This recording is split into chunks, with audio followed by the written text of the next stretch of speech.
മധ്യപ്രദേശിൽ നിന്നൊരു വാർത്ത വരികയാണ്. വാലന്റൈൻസ് ഡേ ആഘോഷങ്ങൾക്ക് നേരെ ബജറംഗ് ദൾ പ്രവർത്തകരുടെ അതിക്രമം.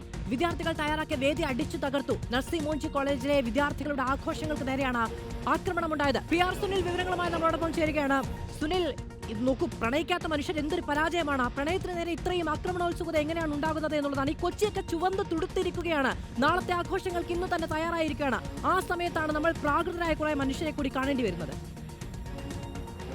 ഭരണഘടന ഉറപ്പു നൽകുന്ന മൗലിക അവകാശങ്ങളുടെ ലംഘനം എന്ന് വേണമെങ്കിൽ നമുക്ക് പറയാം. ഈ വാലന്റൈൻസ് ദിനത്തിലെ അതുമായി ബന്ധപ്പെട്ട ആഘോഷ പരിപാടികൾക്ക് നേരെയുള്ള അക്രമങ്ങളൊക്കെ തന്നെ രാജ്യത്ത് പല കാലത്തും ഉണ്ടായിട്ടുണ്ട്. നമുക്കറിയാം, മഹാരാഷ്ട്രയിലൊക്കെ തന്നെ ശിവസേനയുടെ നേതൃത്വത്തിൽ, ബാൽ താക്കറെയുടെ ശിവസേനയുടെ നേതൃത്വത്തിലൊക്കെ തന്നെ വലിയ ആക്രമണങ്ങളൊക്കെ തന്നെ നേരത്തെ വലിയ ചർച്ചയായിട്ടുണ്ട്. ഏതായാലും പുതിയ സാഹചര്യത്തിൽ നമ്മൾ ഇതിനെ വിലയിരുത്തേണ്ടത് കഴിഞ്ഞ ക്രിസ്മസ് കാലത്തൊക്കെ തന്നെ ക്രിസ്മസ് ആഘോഷങ്ങൾക്ക് നേരെയുണ്ടായ വലിയ അതിക്രമങ്ങൾ അത് രാജ്യത്തിൻ്റെ പല ഭാഗങ്ങളിൽ നമ്മൾ കണ്ടു.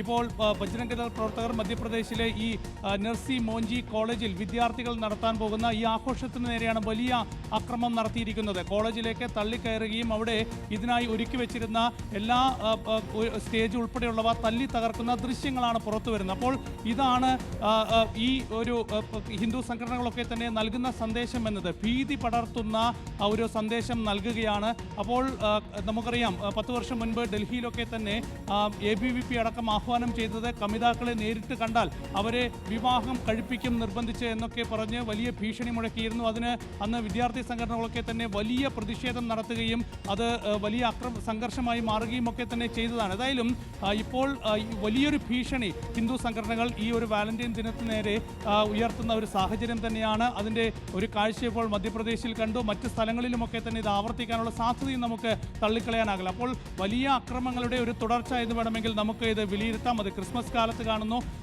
പാശ്ചാത്യ ആഘോഷങ്ങൾ ഇന്ത്യൻ സംസ്കാരത്തിന് യോജിച്ചതല്ല എന്ന തരത്തിലുള്ള ഒരു സന്ദേശം ഹിന്ദു സംഘടനകൾ ഇതിലൂടെ പടർത്താൻ ശ്രമിക്കുകയാണ്.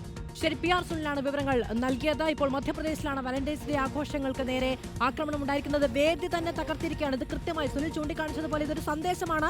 നാളെ നിങ്ങൾ ആഘോഷിക്കേണ്ടതില്ല, അങ്ങനെ ആഘോഷിക്കാൻ ഇറങ്ങി പുറപ്പെടുന്നവർക്ക് ഇതായിരിക്കും നേരിടേണ്ടി വരുന്നത് എന്ന കൃത്യമായ മുന്നറിയിപ്പാണ് നൽകുന്നത്. നോക്കൂ, ഈ വാലന്റൈൻസ് ഡേ ആഘോഷങ്ങളുടെ ചരിത്രം തന്നെ പ്രണയത്തിന് വേണ്ടിയുള്ള പോരാട്ടങ്ങളുടേതാണ്. അപ്പോൾ അങ്ങനെ ആർക്കെങ്കിലും അടിച്ചമർത്താൻ കഴിയുന്നതോ ഭീഷണിപ്പെടുത്താൻ കഴിയുന്നതോ ഒന്നുമല്ല മനുഷ്യർ തമ്മിലുള്ള സ്നേഹം എന്ന് പറയുന്നത്.